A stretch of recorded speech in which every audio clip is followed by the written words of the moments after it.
আসসালামু আলাইকুম। পুস্তিকা ওয়াইজ এলাচ হইতে পড়া হইতেছে, দিনের জন্য অপমান সহ্য করা নবীদের সুন্নত। ষষ্ঠ কারণ এই যে আমরা যখন দিনের দাওয়াত লইয়া অন্যদের নিকট গমন করি, তখন তারা আমাদের সহিত ভালো ব্যবহার করে না, বরং আমাদের সহিত অপমানকর ব্যবহার করে।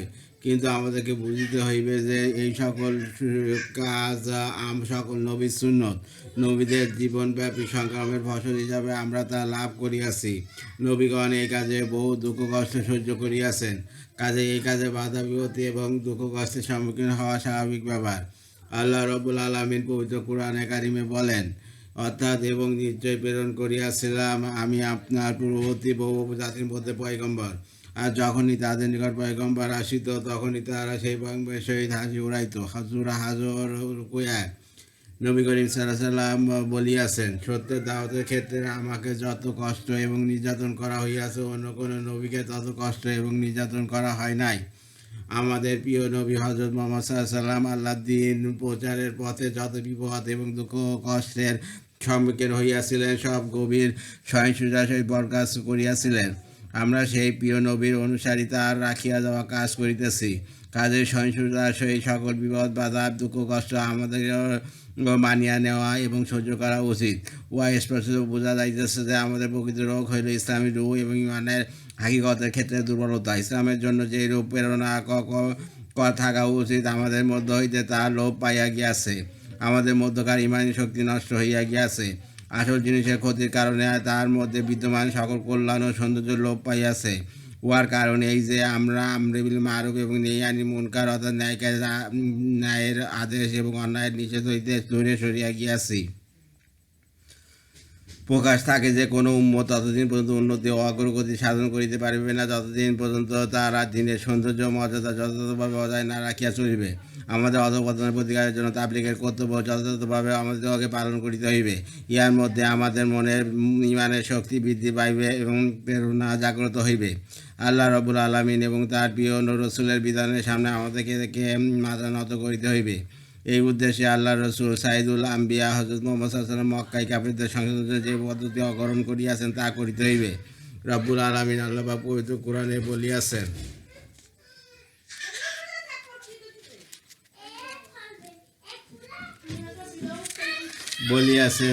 অর্থাৎ নিশ্চয়ই তোমাদের মধ্যে তোমাদের জন্য আল্লাহ রসুলের মধ্যে উত্তম আদর্শ বিদ্যমান রইয়াছে। সূরা আযাব রুকু 3। তাবলীগ সম্পর্কে ইমাম মালিকের অভিমত।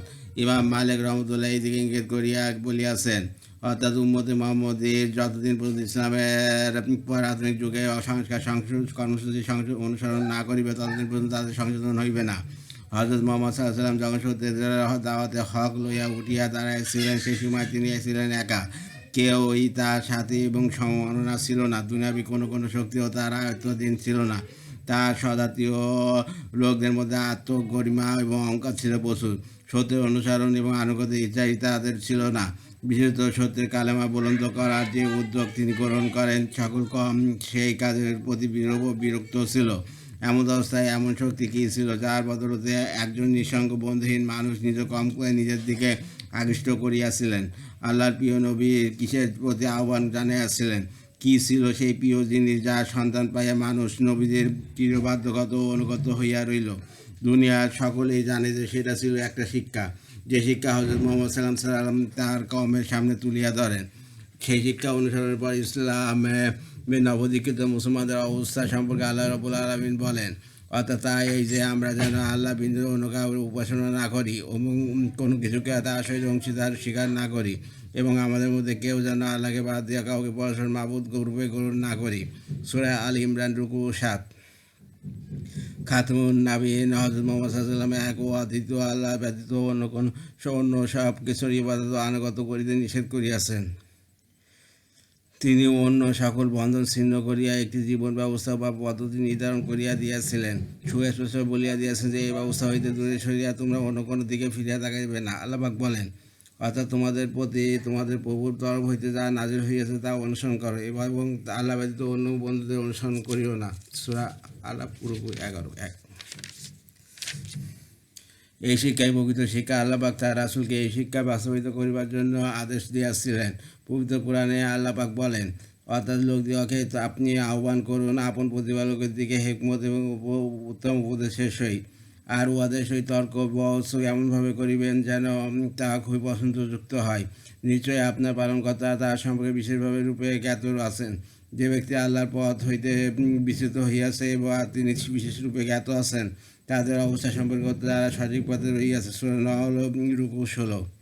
এই রাষ্ট্রপতি নবী করিম সাল্লাল্লাহু এবং তার অনুসারীদের অবস্থা সম্পর্কেও যারা সঠিক পথে রহিয়াছে। সূরা নাহল রুকু 16। এই রাষ্ট্রপতি নবী করিম সাল্লাল্লাহু এবং তার অনুসারীদের নির্ধারণ করিয়া দেওয়া হইয়াছে, যেমন আল্লাহ রাব্বুল আলামিন কুরআন কারিমে বলেন। অর্থাৎ আপনি তাদেরকে বলুন যে ইহাই আমার তরিকা, আমি এবং আমার অনুসারী সকলেই জানিয়া শুনিয়া আল্লাহর দিকে আহ্বান করিতেছি, আর আল্লাহ অতি পবিত্র পাক পবিত্র এবং আর মুশরিকদের অন্তর্ভুক্ত নই। আল্লাহ পাক আরও বলেন, অর্থাৎ ওই ব্যক্তির কথার চেয়ে উৎকৃষ্ট কথা কার হইতে পারে যে মানুষকে আল্লাহর দিকে দাওয়াত দেয় এবং নিজে নেক আমল করে, এবার বলে যে আমি একজন মুসলমান। আর মুসলমানের কাজ হইল মানুষকে আল্লাহর দিকে দাওয়াত দেওয়া। সূরা হামিম সেজদা রুকু 5। কাজে আল্লাহ পাকের প্রতি তার মাখলুকে আহ্বান জানানোই নবী করিম সাল্লাল্লাহু আলাইহি ওয়াসাল্লামের জীবনের উদ্দেশ্য ও লক্ষ্য ছিল। এই উদ্দেশ্যের পূর্ণতা বিধানের জন্য অসংখ্য নবী রাসূল আল্লাহ পাক প্রেরণ করিয়াছিলেন। আল্লাহ তাবারক ওয়া তাআলা বলেন, অর্থাৎ আপনার পূর্বে যে কোনো রসুল আমি প্রেরণ করিয়াছি তার প্রতি এই ওহী নাযিল করিয়াছি যে কোনো মাবুদ নাই আমি ব্যতীত, অতএব তোমরা আমার ইবাদত করিতে থাকো। সূরা আল আম্বিয়া রুকু 2। নবী করিম সাল্লাল্লাহু সাল্লামের পবিত্র জীবন ও নবীদের জীবনধারার প্রতি লক্ষ্য করে জানিতে ও বুঝিতে পারা যায়। পূর্ববর্তী সকল নবী ও রাসূলের জীবনের উদ্দেশ্য ও লক্ষ্য ছিল এক ও অভিন্ন। এই ক্ষেত্রে কোনো প্রকার পার্থক্য ছিল না। সকল নবী ও রাসূল চাইতেছিলেন যে মানুষ এক ও অদ্বিতীয় আল্লাহর উপর বিশ্বাস করুক। ঈমান ও ইসলামের ইহাই মূল কথা, আর এই উদ্দেশ্যে মানুষকে পৃথিবীতে পাঠানো হইয়াছে। আল্লাহ রাব্বুল আলামিন সুস্পষ্ট জানিয়া দিয়েছেন যে জিন ও মানুষকে শুধুমাত্র আমার বন্দীর জন্য সৃষ্টি করা হইয়াছে। জীবনের উদ্দেশ্য লক্ষ্য সম্পর্কে অবহিত হওয়ার পর প্রকৃত রোগ ব্যাধি সম্পর্কে অকিবাল হওয়ার পর চিকিৎসা পদ্ধতির ক্ষেত্রেও তেমন জটিলতা দেখা দিবে না। এই দৃষ্টিকোণের প্রেক্ষিতে যেইরূপ চিকিৎসা পদ্ধতি গ্রহণ করা হোক না কেন, ইনশাআল্লাহ তা কল্যাণকর প্রমাণিত হইবে। মুসলমানদের অধঃপতন ও উহার প্রতিকারের ব্যবস্থাপত্র। মুসলমানদের কল্যাণ ও অধঃপতনের প্রতিকারের জন্য আমি একটি কর্মপদ্ধতি নির্ধারণ করিয়াছি। প্রকৃতপক্ষে এই কর্মপদ্ধতিকে ইসলামী জীবন বা পূর্ববর্তী পুণ্যশীল বান্দাদের জীবন আদর্শের উদাহরণ বলে আখ্যায়িত করা যায়। সেই কর্ম পদ্ধতির মৌলিক রূপরেখা আপনাদের সামনে প্রকাশ করা হইল।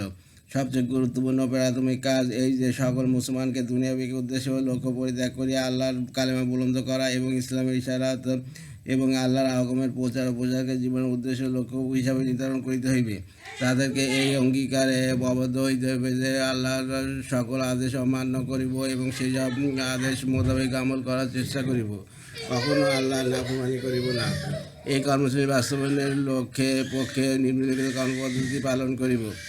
এক হচ্ছে প্রথম কালেমা লা ইলাহা ইল্লাল্লাহ মুহাম্মাদুর রাসূলুল্লাহ বিশুদ্ধ উচ্চারণের সহিত ইয়াদ করা এবং সমস্ত জীবনটা সেই কালেমা অনুসরণের গায়ে গড়িয়া তোলা চিন্তা করা।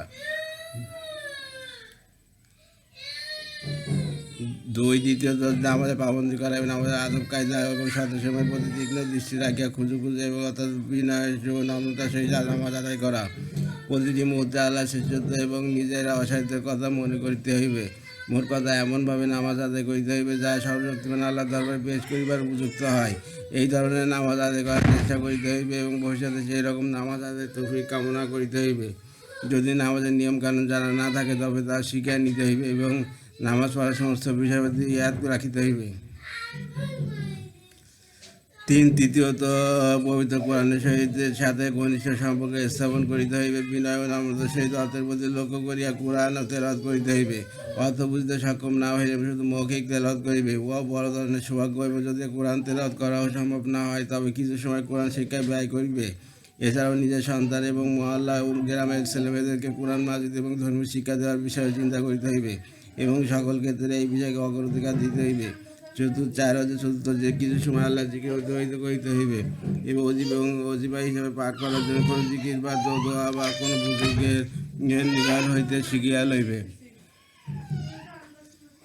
অথবা সোয়াম কালেমা পাঠ করিবে। সুবহানাল্লাহ, আলহামদুলিল্লাহ, ওয়ালা ইলাহা ইল্লাল্লাহু আল্লাহু আকবার, ওয়ালা হাওলা ওয়ালা কুওয়াতা ইল্লা বিল্লাহিল আলিয়্যিল আযীম। অর্থের প্রতি খেয়াল রাখিয়া সকাল বিকাল এই তাসবিহ পাঠ করিতে হইবে এবং হাদিসের এই তাসবিহ পাঠের বিরাট ফজিলতের কথা উল্লেখ রহিয়াছে। এই পর্যন্ত পড়লাম।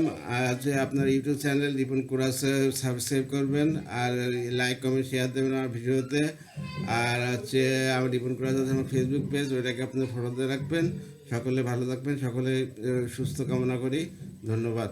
আল্লাহ হাফেজ।